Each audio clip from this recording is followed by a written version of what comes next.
right, good afternoon, everybody. This is Kyle and Kylie with Critical Clicks, and we just picked up 2 more sleeves. We are very sad. We weren't going to, and then we couldn't help it. So I'm going to go ahead and start mine. Kylie's having her snack, and then she's going to jump in as well. So we actually have not opened these yet, so you guys get to see them as soon as we do. So. Okay, so what do we have here? We have Frey. An additional object. Another sword. We're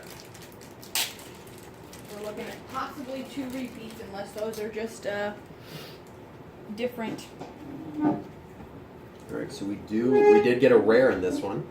Okay, so Frey, which is Baldur's sword. Awesome. Comes in at 7 points. Oh, look at that. Number 17 Thor for Jane Foster. We got the Jane Foster to go with our Jane Foster poll from yesterday. That is perfect. Alright, so for Frey, 7 points. It is an indestructible object. Equipped any, unequipped drop. It gives blades, claws, and fangs, but its minimum result is the character's printed damage value. So that's pretty awesome. I like that. All right, so Baldur. Baldur, of course, starts the game with Frey because it is his sword. Limited powers of light, penetrating psychic blast, pulse wave. Baldur can use both with a range value of 5. So he has no range, but while he is on that attack click, which is his last 2, he does have a range of 5 and can use Penetrating Psychic Blast and Pulse Wave both. So that's pretty awesome. It's not traded, it's both. He also does have the damage ability, Prince of Asgard and half-brother to Thor. Leadership and power shape change, but only if adjacent to a friendly character with the Asgardian keyword. So you definitely want to put him on an Asgardian team, for sure. He also has Our Foes Will Not Wait, Charge, Why Should I, Flurry, Careful Friend, Sidestep, Asgardian Armor, and Vulnerability, and You Dare Strike Me, Toughness. At 80 points with 6 clicks, he's actually pretty good. Especially with, on his first click, he has a movement of 8, an attack of 11, defense of 18, and damage of 3. And he is from Thor number 9, 2008. Sweet. We have another member of the Wrecking Crew. We have Bulldozer. Oh, I didn't show Baldur. Sorry, guys. It's technically my job while you're doing yours, but I'm trying to find the cards for something else special to show you. Bulldozer. Another member of the Wrecking Crew. His trait ability. He ignores hindering in terms of movement. When Bulldozer occupies a debris marker, he can't be targeted by opposing characters 5 or more squares away. So he would be definitely good against that Loki character, who has an 8 range. He can't be targeted at all. His movement, coming through, Pipsqueak, Charge. When Bulldozer uses it, he breaks away automatically. So that is an instant breakaway / attack. So if you have a character within 4 squares away, 5 squares away, because you have his printed movement value. If you have another character within 5 squares away, you can break away automatically and go attack. That's pretty cool. I like that. Like a bus with bad attitude. Charge, Try Again, Wimp, Invulnerability, and Tough. I ain't no slouch toughness. He does come in at 75 points with 5 clicks. 10 movement, 10 attack, 17 defense, and a 4 damage on his first click. So it's not too bad at all. And then, of course, we have the number 17 Thor, which is actually Jane Foster.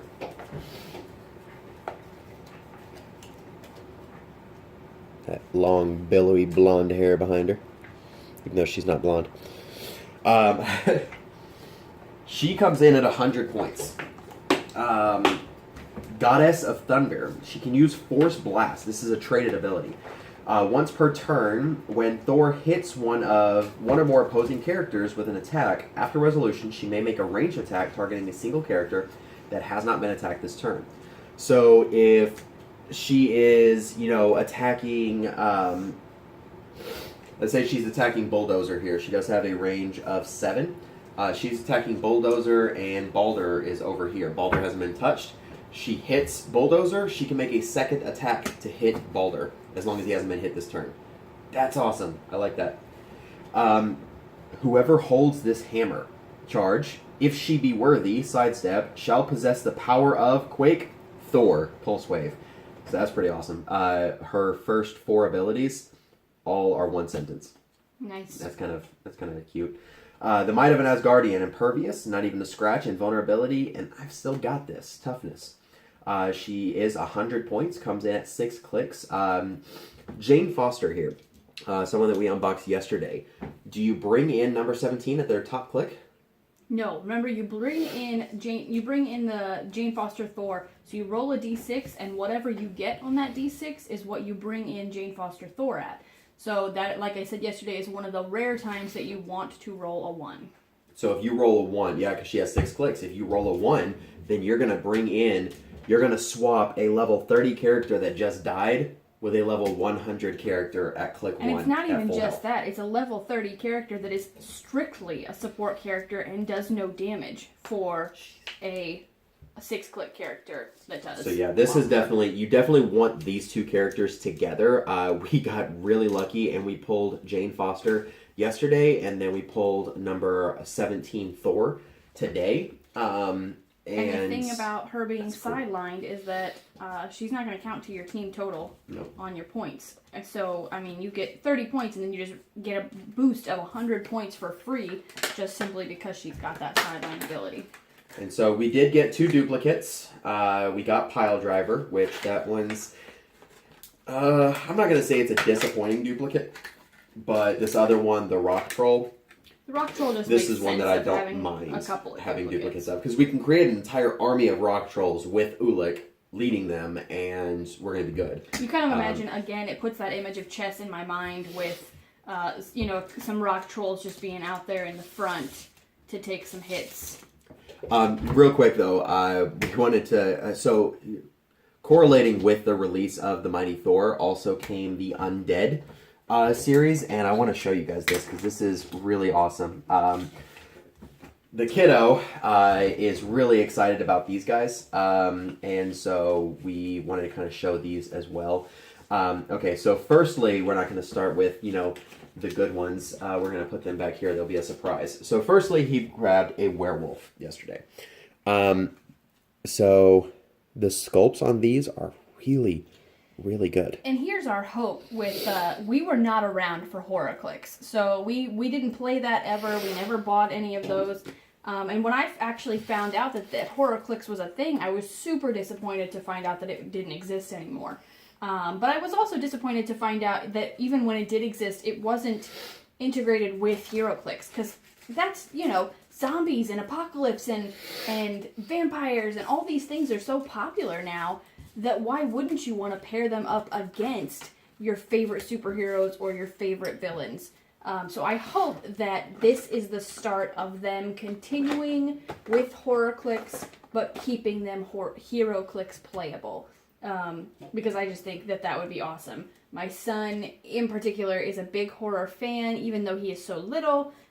He really digs the horror genre. So even with Mighty Thor coming out and him loving Avengers, he immediately went to that gravity feed and was thrilled to pull a Reaper. So with the werewolf, he does cost 40 points to bring in. He has multiple different levels you can bring him in at. Lycanthrope, half man, half wolf, half frenzied. At the beginning of your turn, roll a d6 for all characters with the Lycanthrope trait. 1 through 3, turn werewolf to a red click of the same number. 4 to 5, turn into a blue click of the same number. And number 6, turn werewolf to purple click number 1. His damage ability, which is only on purple click number 1. Do not turn werewolf's dial when the d6 is rolled for his trait. When werewolf would clear action tokens, roll a d6, 1 to 4 instead of clearing tokens.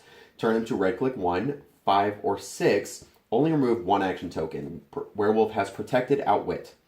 And he's not indomitable, so... You could potentially have 3 werewolves, though, all with 3 different abilities. Yes. He does also have bipedal ambulation, sidestep, animalistic lunge, charge, claws and fangs, blade claws and fangs, adrenaline, willpower, hands to hold a gun, range combat expert, and kill to survive, battle fury. He does have a range of 6, which is really funny for a werewolf because, you know, they're wolves. But yeah, for a 50-point or for a 40-point character, he's not bad, especially if you can land him on, like, let's say that purple click number 1. He's not bad at all. So these are the different kind of levels you can bring him in at. You got the red, the blue, and the purple at the very end there. He has keywords of, what are they? He's got the werewolf pack, animal, and monster. So if you have a monster team or an animal team, you can easily bring these guys in and not break theme. Yep. Then we've got Grim Reaper, who is, his special is Harbinger of Death. When an opposing character takes damage from an attack made by a character with the monster keyword, after resolutions, deal that character 1 unavoidable damage. If that character is not KO'd, immediately heal it 1 click. So it's really just like trying to take that scythe and swing at you just one more time, hoping to kill you. But if he doesn't kill you, you don't have to actually take that damage. He has, obviously, blades, claws, and fangs. But his special on that is Giant Reach. So you know how the giants can reach 2 people 2 squares away. Not 2 people, a person 2 squares away. Even if they do not have ranged attacks, which clearly he does not have a ranged attack. And then he has Creeping Death, Sidestep, Death Incarnate, Invulnerability, and then who would be surprised if Death actually died? He's got Regeneration there, and finally Exploit Weakness. He is 60 points at 4 clicks, and he's got some pretty high defense, some fairly low damage, but overall, not a bad character. Ignores, has enhanced movement through hindering terrain as well. Sorry about that, guys. My phone was ringing. Alright, so the next one that we are doing is...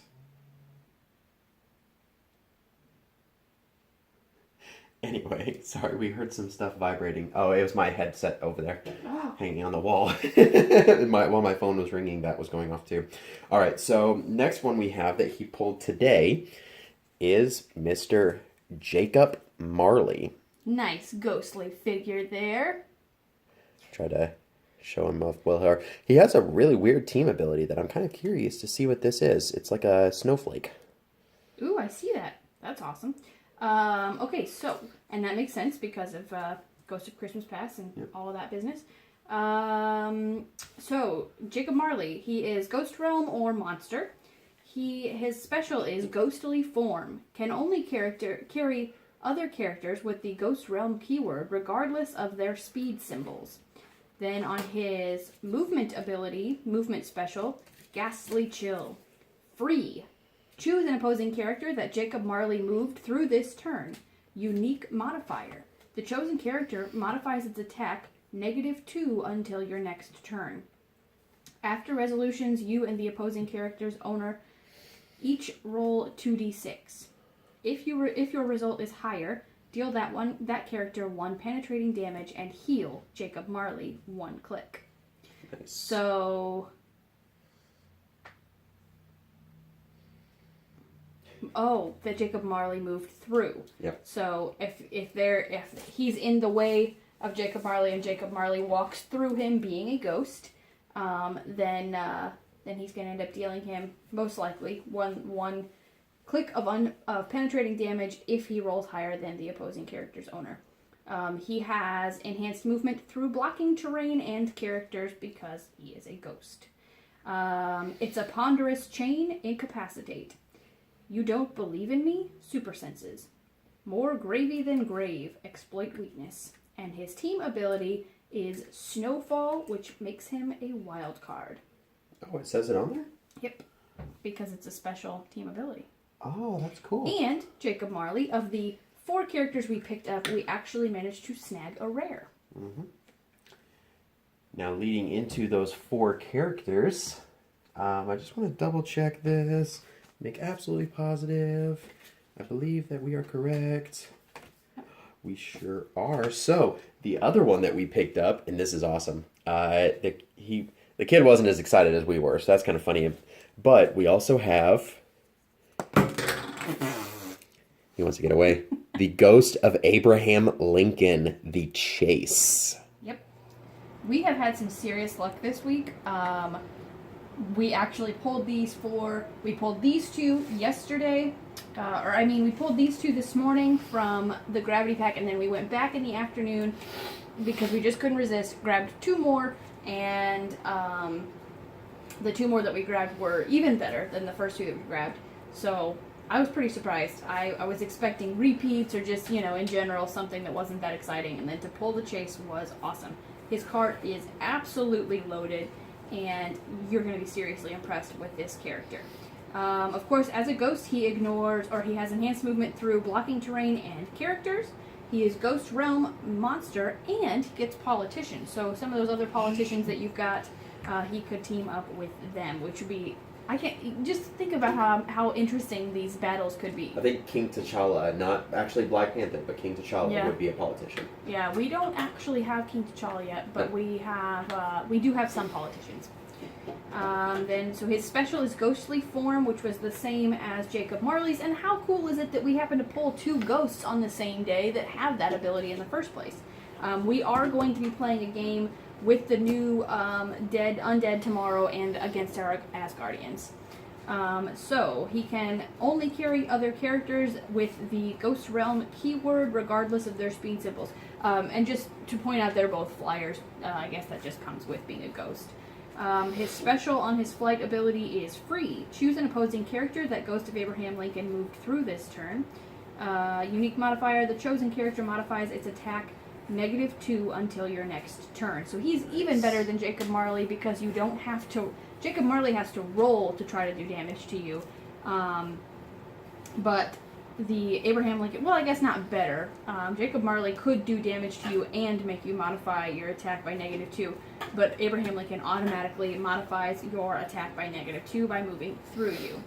His power ability... Is that what it is? Attack.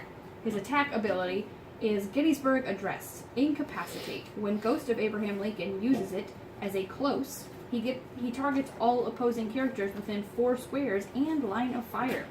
So that's quite a heavy hit to incapacitate that many people if they're standing near you. Okay. And then his damage ability is 7 years ago. Once per attack, when a friendly character's attack roll result is 4 or 7, choose after resolutions. Remove an action token from the attacker, or after resolutions, give the target an action token. So again, if your opponent rolls a 4 or a 7 on their attack, they're trying to, attack you, they roll a 4 or a 7, you can choose either to, they'll still hit you, so it's after resolutions, remove an action token from the attacker, or give the attacker give the target an action token.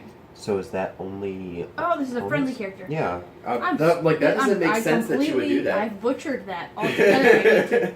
I need to reread it one more time. Sometimes these rules do that to me. Okay, so once per attack. So if Jacob Marley, a friendly, once per attack when a friendly character's attack roll is 4 or 7. Jacob Marley tries to attack somebody, he rolls a 4 or a 7.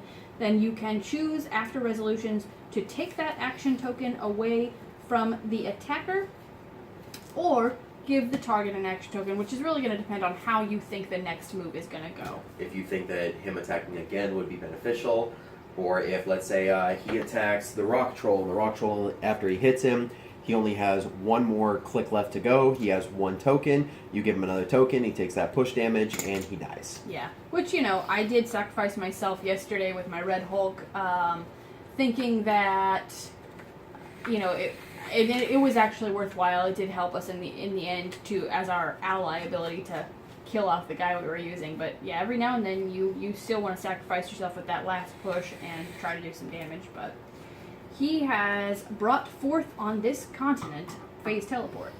Hallowed ground, incapacitate. Of the people, impervious. For the people, super senses. By the people, energy shield deflection. And then his damage is, on second thought, I think I'll skip the play tonight, Mary, is what I should have said. Probability control. Yeah.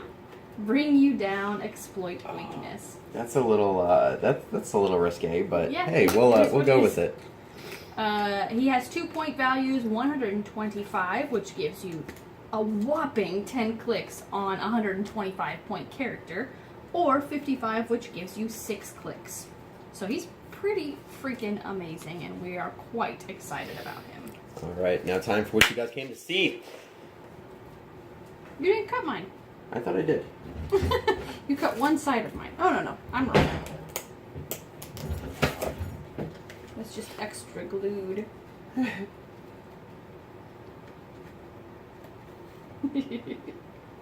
I making you anxious? Am I making anyone anxious? Huh?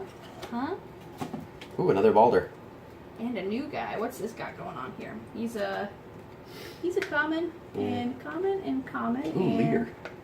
Another King Cobra. And we have Eric Masterson.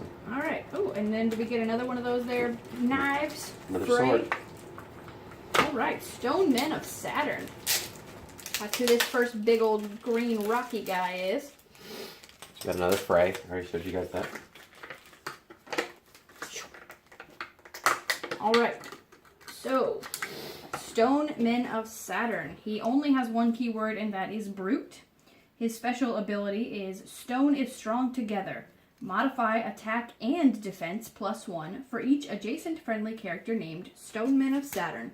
When Stone Men of Saturn has no action tokens, and an adjacent friendly character named Stone Men of Saturn is given a move action, Stone Men of Saturn can use Sidestep this turn. So it sounds to me like you're going to want a handful of Stone Men of Saturn. They played that pretty well. He has Charge, Invulnerability, Toughness, Close Combat Expert, and Empower. Whoops. Wow. 2 different point options, and honestly, that second point option is pretty amazing. 100 points will give you 9 clicks, but 20 will still give you 4. So having a handful of these guys at their 20-point limit spread all over the board would be very wise. Can you even imagine, though? You get, a handful of the rock trolls, a handful of these guys, and it seriously is like chess at that point. You just line them up and have everybody try to break through you. And then Balder, we've read his card already. Let's see here. Eric Masterson. He's new to me. He was an uncommon with the Avengers keyword. His special ability is Twice Favored by Odin. When Eric Masterson would be KO'd by an opponent's attack, you may instead choose to replace him with either number 18 Thor or number 62 Thunderstrike. If you do, roll a d6 and increase the result by the damage dealt to Eric Masterson. That would KO him. The replacement character begins on click number 1, but is then immediately dealt that amount of damage as unavoidable damage.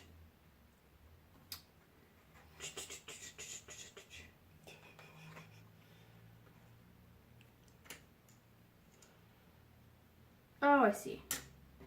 If you do, roll a d6 and increase the result by the damage dealt to Eric Masterson, that would KO him. So however many clicks he has left, the replacement character begins on click number 1, but is then immediately dealt that amount of damage as unavoidable damage. So I'm not really understanding.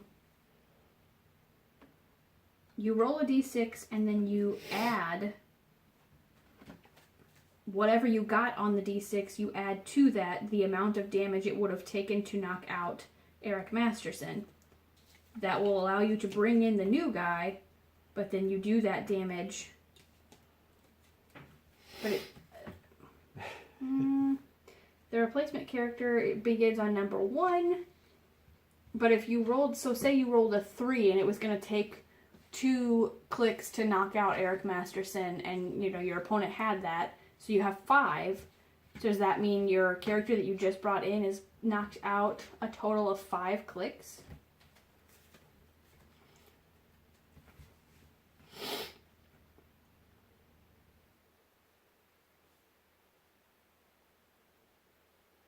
Yes. So they would take essentially 5 damage immediately. Inspiring Courage for a Mortal. Perplex as power and may only target a friendly character of 75 or more points within 3 squares. Father to Kevin, willpower, and your noble spirits embolden me, Eric. Enhancement. And I mean, he comes in at 15 points with only 3 clicks. So he's more of a support character than anything. Yeah, for sure. The leader. I'm pretty sure that the tabletop teacher had a whole separate video that featured the leader as one of the characters that he felt deserved a little more attention. The leader has intelligentsia and scientist as his keywords. His special damage ability is find a way to defeat these oafs with science.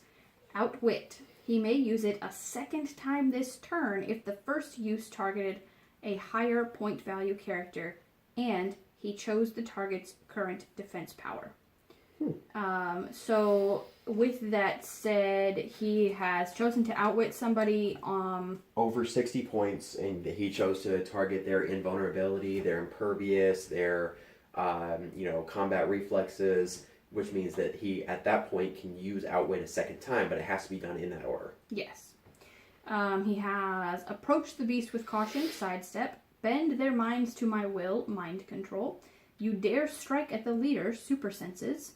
Assist me, normal-minded fool, mastermind, and must outsmart them, outwit.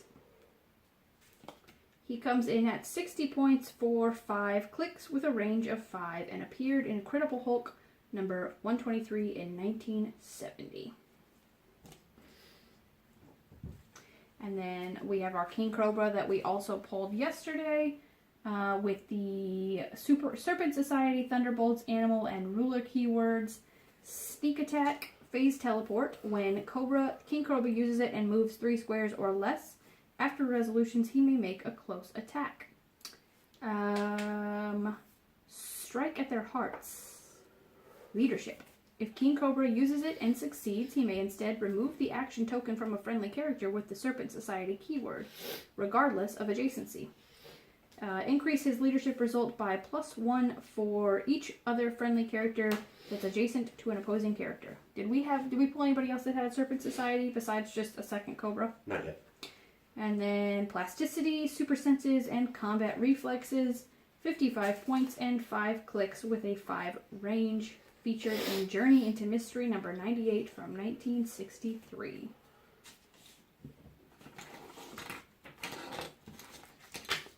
So that is the end of our second poll there. And so we had, looks like 3 uncommons. Rare.